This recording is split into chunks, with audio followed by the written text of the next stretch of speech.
Praise the lord. మీ అందరికీ నా హృదయపూర్వక వందనాలు.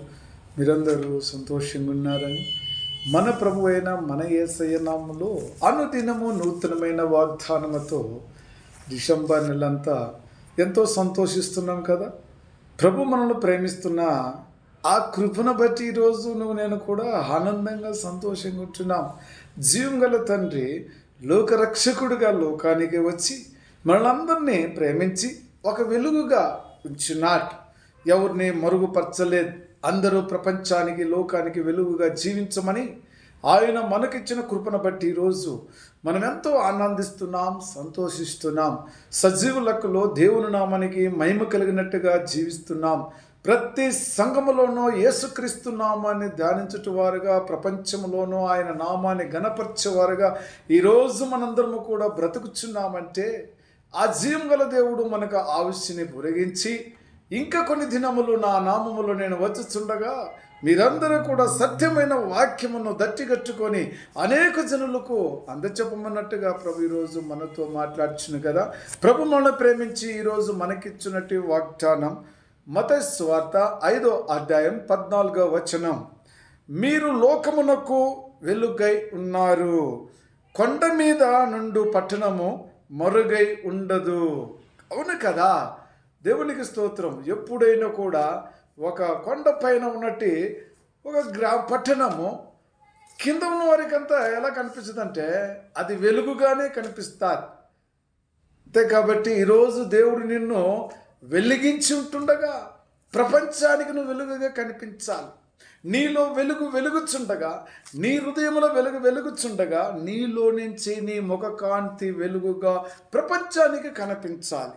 అంతేకాని క్రిస్మస్ వచ్చిన తర్వాత లైట్ సెట్టింగ్ చేసి, సీరియల్ సెట్టింగ్ చేసి, స్టార్ పెట్టుకొని కింద మనము ఉన్నవారుగా ఉంటే కాదు. కానీ కొండ మీద నువ్వు ఉన్నట్టుగా నీ హృదయ వెలుగు అనేక మందికి కనిపించాలని నీ తండ్రి అయిన యేసయ్య నిన్ను నన్ను ఈరోజు కోరుకుంటున్నాడు. ఎందుకనగా చివరి దినాలలో దేవుని నామాన్ని మనమందరము గణపరుచుకుంటున్నాం. 2000 సంవత్సరముల క్రితమే మన తండ్రి అయిన యేసయ్య మనలందరినీ వెలుగుగా మార్చి తనకై తనను తగ్గించుకొని మనల్ని కొండ మీద ఉన్నట్టుగా పట్టణముగా మరుగుగా ఉండదు కదా, అది అందరికీ కనిపించు కదా. మరి క్రైస్తవుడు ఉన్నట్టు ప్రతి ఒక్కరము కూడా లోకానికి నువ్వు కనిపించాలి. నువ్వు నిజమైన క్రైస్తవుడని కనిపించాలి. నీవు నిజమైన తేజస్సుని కనిపించాలి. నీది నిజమైన యేసుక్రీస్తు మహిమ కలిగి జీవిస్తున్నామని కనిపించాలి. నువ్వు నిజమైన నీతి బిడ్డగా జీవిస్తున్నామని దేవునికి వెలుగుగా కనిపించాలి. అంతేకాకుండా ఈ లోక జనులు అనేక జనులు ఉంటున్నారు. చీకటి శక్తులు, అంధకార శక్తులు, లోయలలో ఉంటున్న బిడ్డలకు నువ్వు వెలుగుగా ఎప్పుడు కల్పిస్తావో వారందరూ నిన్ను చూసి నువ్వు ప్రేమించిన తండ్రిని వారు కూడా ఎంబడిస్తారు. ఏ రోజైతే ప్రభు అంటున్నాడు నన్ను ఎంబడించు, నువ్వు ఏదైతే కోల్పోయి ఉన్నావో, నువ్వేదైతే ఓడిపోయి ఉన్నావో అది నువ్వు సాధిస్తావని నీ తండ్రి చెప్పినాడు కదా. వెలుగు లేకుండా చీకటిలో నువ్వు ఎంత ఎతికినా కూడా అది నీకు దొరకదు, అది నువ్వు దాన్ని పొందుకోలేవు. కాబట్టి జీవప వెలుగు నీలో నిత్యము వెలుగుచుండాలి. ఆ హృదయమనే లోపల ఆ వెలుగుకు ఉన్నట్లయితే, విలువ ఉన్నట్లయితే నీ యేసు ప్రభువు నీలో ఉండి అద్భుతములు ఆశ్చర్యకారములు చేసి ఫలించే బిడ్డగా నిన్ను వాడుకుంటాడు. ఈరోజు ప్రభు అంటున్నాడు కదా, మనుషుల కోసమే నేను కన్య గర్భము నుండి ఒక కుమారుడు లోకానికి మనకి ఇచ్చున్నాడు. ఆయన ఎవరనగా ఇమ్మానుయేల్.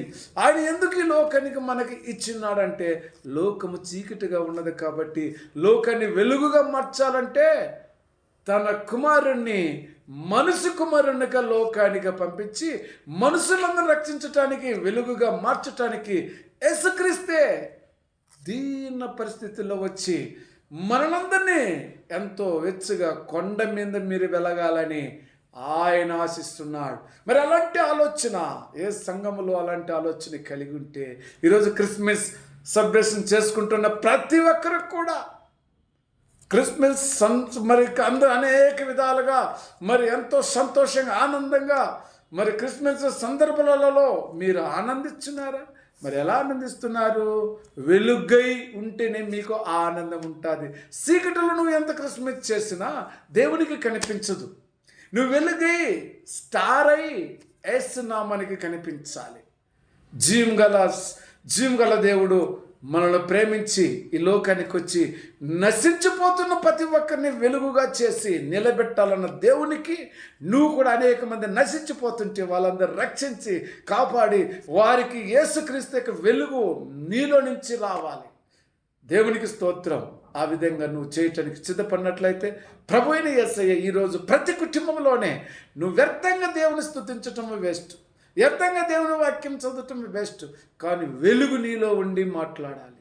వెలుగే ఆయన కృపను చూపించి ఆశీర్వదించి దీవించి వెలుగు నీలో నుంచి ఎప్పుడైతే పొంగి పొర్లుతాదో అప్పుడే యేసయ్య ఆనందిస్తాడు. మహా క్రిస్మస్గా ఈరోజు నువ్వు మారిపోయిన దినములలో మరి ఎంతమంది అయితే నూతనమైన క్రిస్మస్లో బాప్తిస్మ రక్షణ పొందుకొని వెలుగు వాళ్ళలోకి వచ్చుతాదో వారికే క్రిస్మస్. సంవత్సరాల నుంచి ఇంకా క్రిస్మస్ చేసుకోలేక వెనుకబడిన వారులారా, ఇప్పుడైనా ప్రభునామములో మీరు రక్షణ పొందుకొని ఉండాలి. దేవునికి స్తోత్రం. చిన్న ప్రార్థన చేసుకుందాం. ప్రేమ కృపాతిశయం గల తండ్రి, మీ కృపలో అందరికీ నా కొండ మీద వెలుగుగా కనిపించి ప్రతి హృదయంలో మీరు ఉంటారని యేసుక్రీస్తు నామములో ప్రార్థించున్నాను తండ్రి. ఆమేన్. Praise the Lord. God bless you.